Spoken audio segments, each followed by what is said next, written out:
ایک روایت میں آتا ہے کہ روزے رکھنے سے تم صحت مند ہو جاؤ گے، اور بھوکا رہنے سے انسان کی سوچ اور انسان کی جو ذہنی صلاحیت ہے یہ بھی بہت بڑھ جاتی ہے۔ تو اس میں جسمانی فائدہ بھی ہے اور روحانی فائدہ تو ہے ہی کہ اس سے انسان کو اپنے آپ پر ضبط کرنا اور کنٹرول کرنا آتا ہے۔ صبر کی انسان کو تربیت ملتی ہے۔ اور صبر جو ہے وہ کس چیز کا نام ہے؟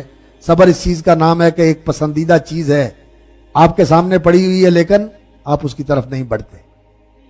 پانی سامنے پڑا ہوا ہے، پیاس لگی ہوئی ہے، گرمی بھی ہے، لیکن روزہ رکھا ہوا ہے، پانی نہیں پیتے۔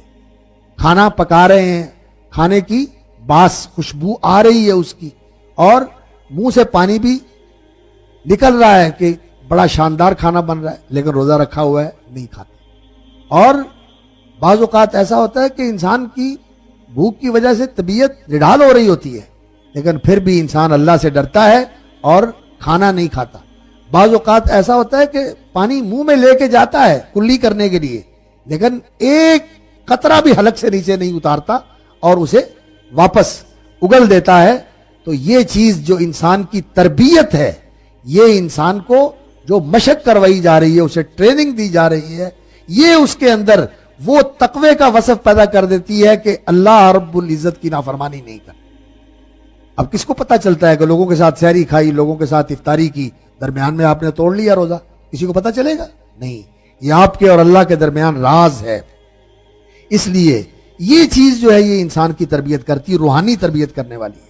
اور کھانے کی خواہش، پینے کی خواہش، یہی ہے جو انسان کی سب سے بڑی خواہش ہے، جس کے لیے انسان سارے حلال و حرام کی تمیز چھوڑ کر کہتا ہے جی پیٹ بھرنا چاہیے، اور انسان کے حلق میں پانی اترنا چاہیے کہ انسان کی زندگی برقرار رہے۔ لیکن یہ چیز بتاتی ہے کہ جب اللہ کے لیے تم نے حلال چھوڑ دیا ہے تو تمہیں اس کے لیے حرام بھی چھوڑ دینا چاہیے۔ یہ روزہ انسان کو اس روزے کے لیے تیار کرتا ہے جو محرمات اور منہیات سے انسان نے اس زندگی میں رکھنا ہوتا ہے، کہ جتنی اللہ رب العزت کی حرام کردہ چیزیں ہیں انسان ان سے روزہ رکھ لے، روک لے۔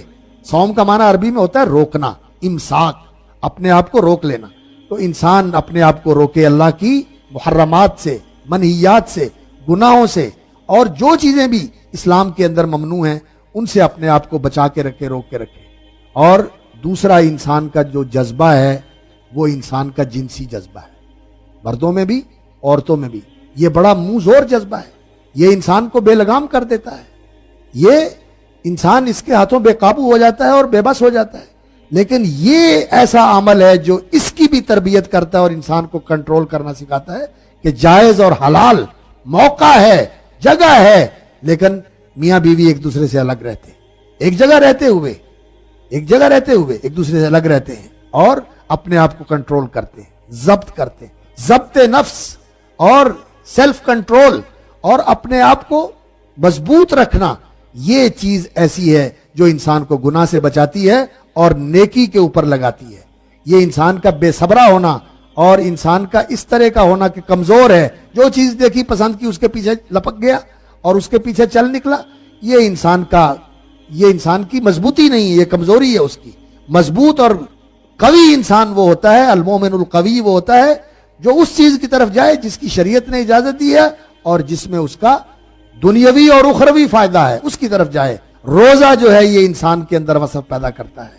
تو اللہ رب العزت نے تقوی کے لیے کہ ہمیں تقوی اختیار کرنا آ جائے، اس روزے کے عمل کو ہمارے لیے لازم قرار دیا ہے کہ 1 مہینہ مسلسل روزے رکھو۔